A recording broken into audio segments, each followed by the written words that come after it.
If you don't pay attention round here, something awful tends to happen. Are you alright? Come round this side. Here we go.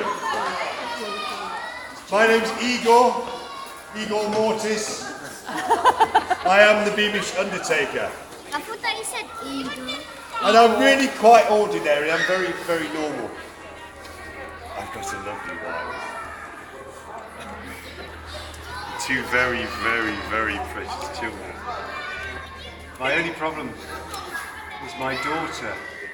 She won't stop crying and screaming at night. And I visit her grave every evening, but it doesn't seem to help. My little boy, he gets very scared at bedtime.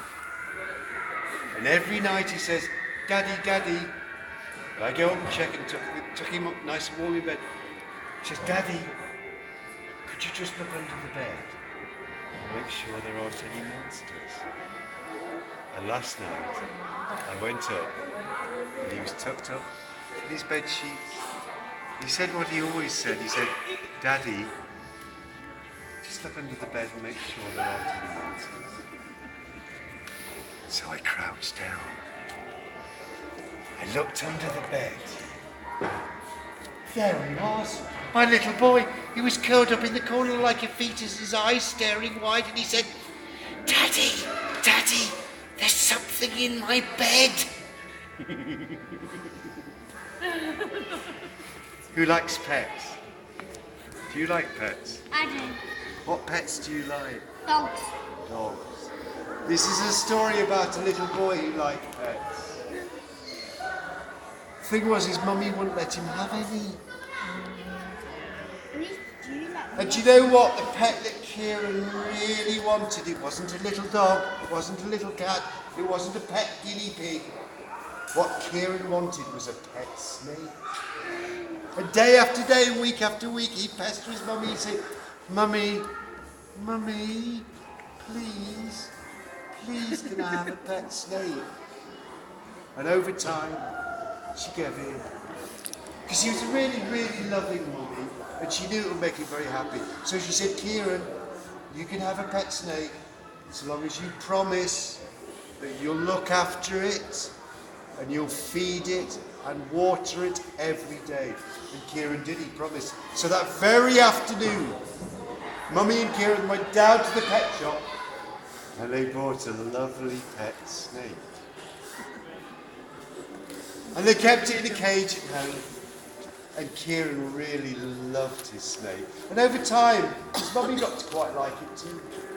And the days passed, and the weeks, and the months. And the snake got bigger, and bigger, and longer, and longer. And his mummy got quite worried because the snake isn't getting enough exercise. That cage is far too small. So do you know what they decided to do? What? They let the snake out of the cage. And they let it go wherever it wanted in the house.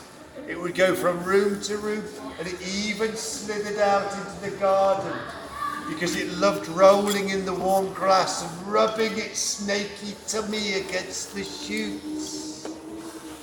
Then one day, Kieran's mummy realised that the snake hadn't touched its food. And this had gone on for a few days. It hadn't eaten a thing. And she got quite worried that it might be poorly. So she rang the vet. And the vet said, "Don't worry. Snakes in the wild go for days and days and days without eating.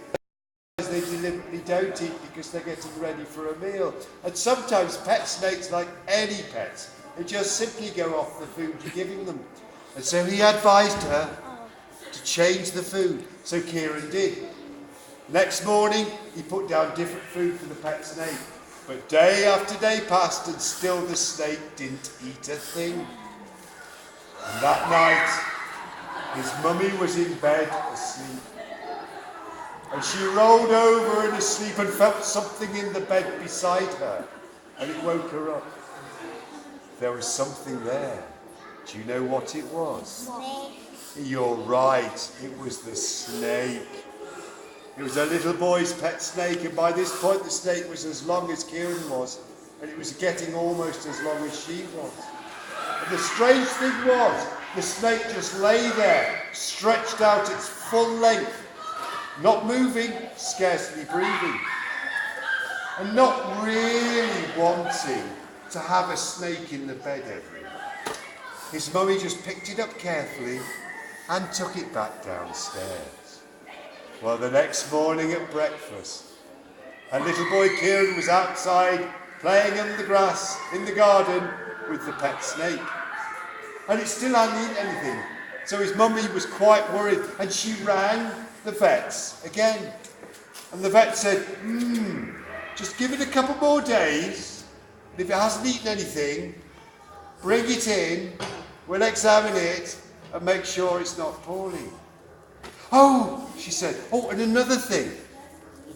Last night, it was a bit strange. I woke up and I found the snake next to me in bed, stretched out to its full length and keeping very still. Oh, said the vet, you're going to have to get rid of it straight away. Why? It's measuring you. It's checking you for size. It wants you for its next meal. And with that, Kira's mummy just happened to look out of the breakfast room window just in time to see her little boy disappear into the snake's mouth, and all she saw was the ankles and then the feet, and then he was gone. Oh my goodness. So, boys and girls, mums and dads, the moral of this little undertaker story is, even if you like pets, just be careful what you wish for. Because in that one there, that coffin there, is Kieran. We're going to bury him tomorrow, along with what's left of his snake. So I hope you all have a lovely evening. And would anybody else like to be measured and be photographed being measured by the Beamish undertaker?